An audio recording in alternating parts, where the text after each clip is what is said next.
Kosovo Network. Join OPB for 100 hours of the best programming about the 20th century. From Model Ts to Apollo 13, women's rights to civil rights. Tape these programs and create a personal library of great moments from the last 100 years. Sundays from 10 till noon through the month of December.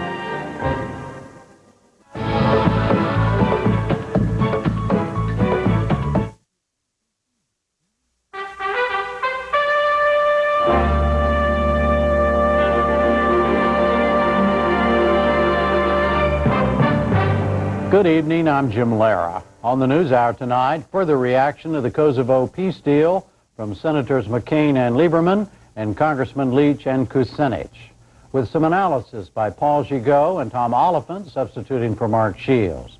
Then Jeffrey Kay tells the story of the second coming of a missile defense system for the U.S., and Ian Williams of ITN marks the 10th anniversary of Tiananmen Square. It all follows our summary of the news this Friday.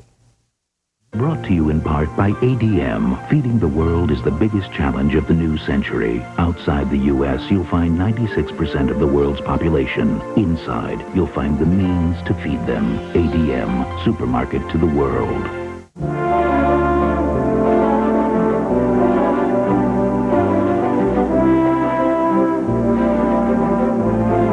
This program is made possible in part by a grant from Travelers Insurance. And by the Corporation for Public Broadcasting, and by the annual financial support from viewers like you. NATO and Serb military officials are to meet tomorrow on the Kosovo-Macedonia border. They're to schedule the withdrawal of Serb forces in Kosovo. Until then, NATO said it would continue to bomb military targets. Today, it spared Yugoslavia's capital, Belgrade. Kwame Holman summarizes the day's events. In Belgrade's main square today, people strolled in the sunshine. A news vendor shouted, "It's over," heralding the peace plan accepted by the Yugoslav government yesterday. But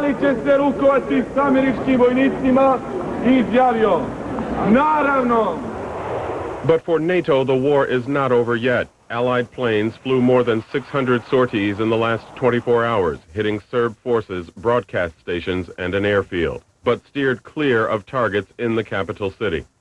At the Pentagon this afternoon, spokesman Kenneth Bacon said the end to NATO's bombing could be in sight. If Serbia cooperates, I think the bombing could be halted by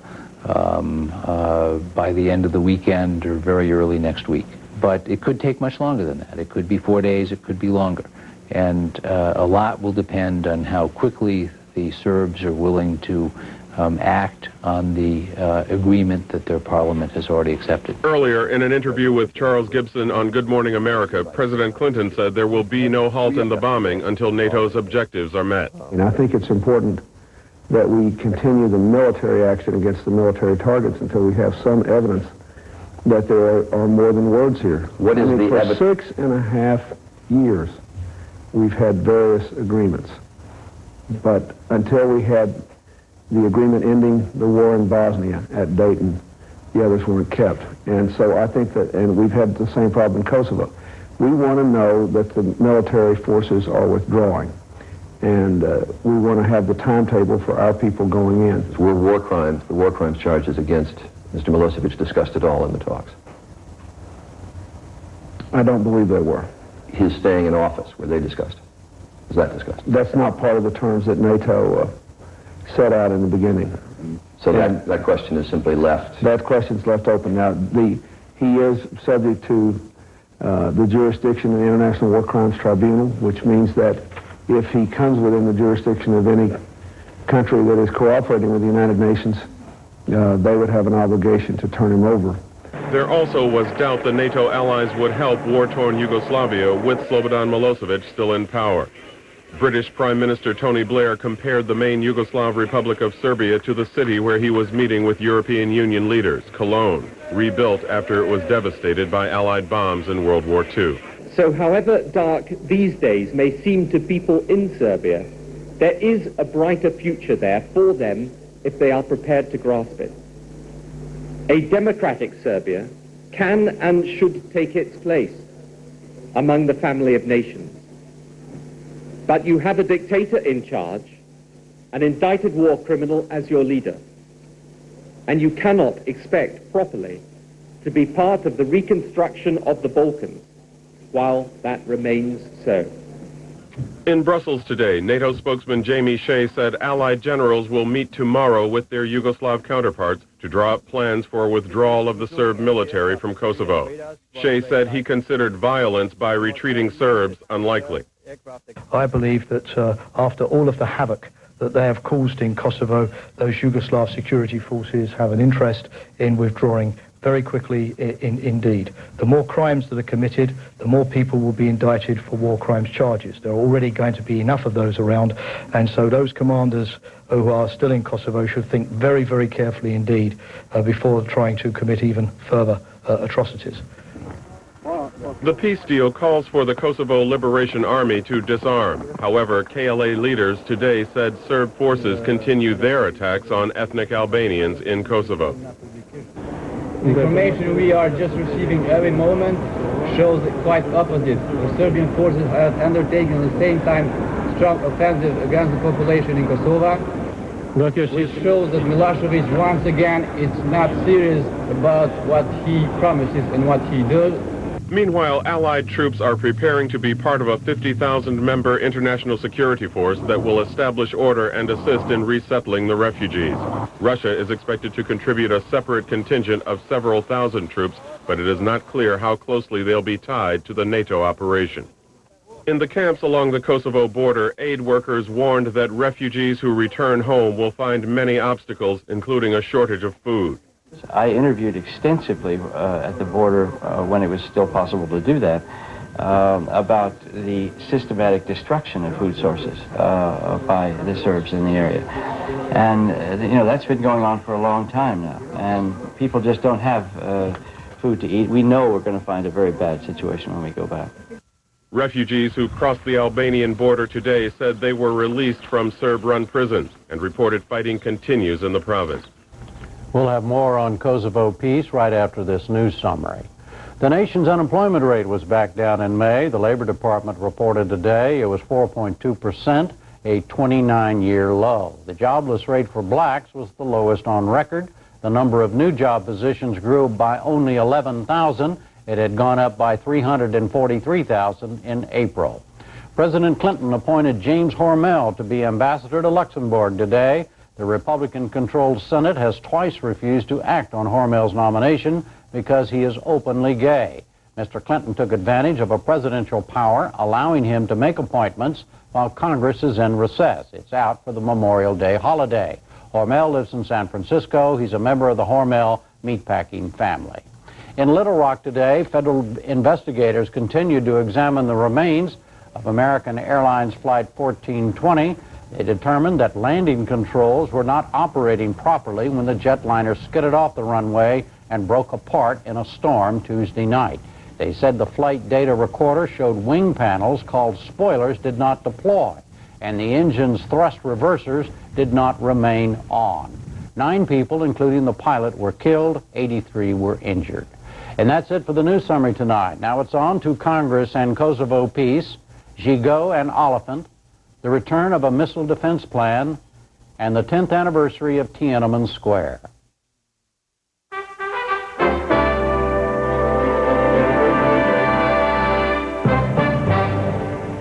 Congressional reaction to the Kosovo peace plan, which President Clinton spoke about this afternoon in Washington.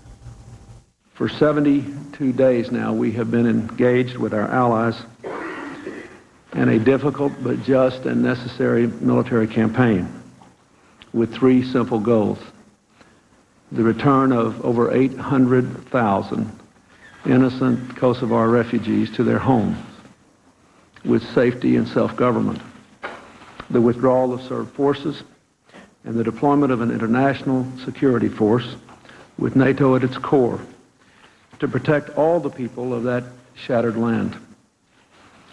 Yesterday, the Serbian authorities indicated they would accept those conditions.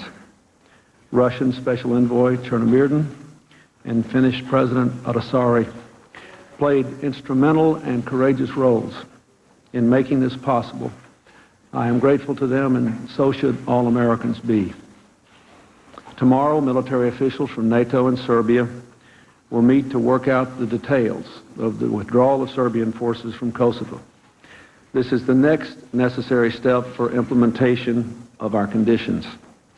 I'm pleased that it will take place, and I hope the talks will proceed professionally and expeditiously.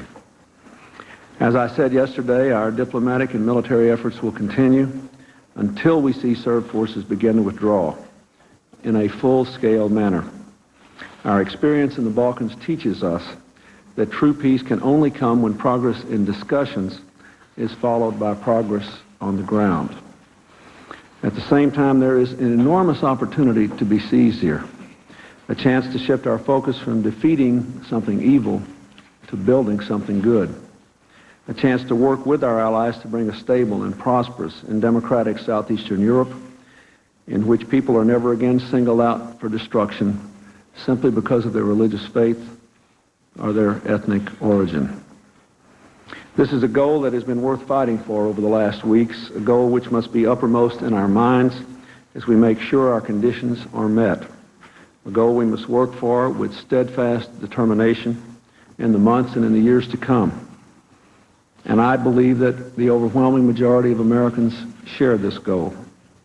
We do not want our children to grow up in a world which is dominated by people who believe they can kill innocent civilians because of the way they worship God or the way they were born. And to Elizabeth Farnsworth in San Francisco, who recorded this discussion earlier this evening.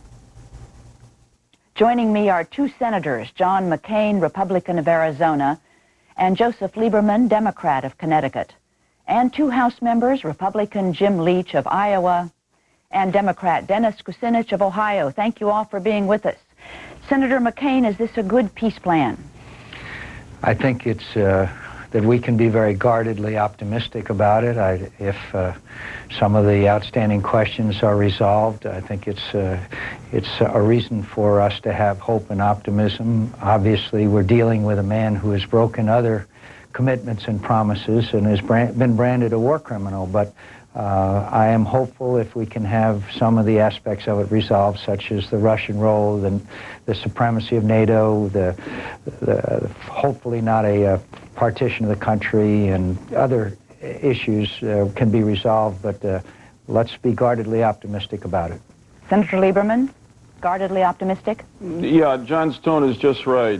We have reason to be optimistic or positive about the agreement, and I guess guarded about whether Milosevic will implement it, but every sign now seems to be that he will. And if he does, then we will, United States and NATO have achieved a very significant victory, because we will have shown that we're able to come together against aggression and genocide.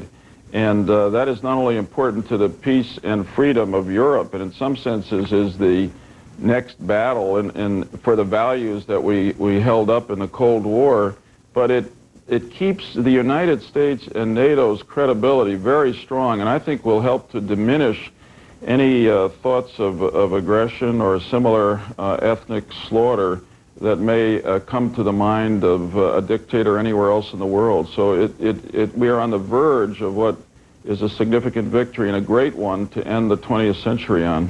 Congressman Leach, on the verge of a significant victory?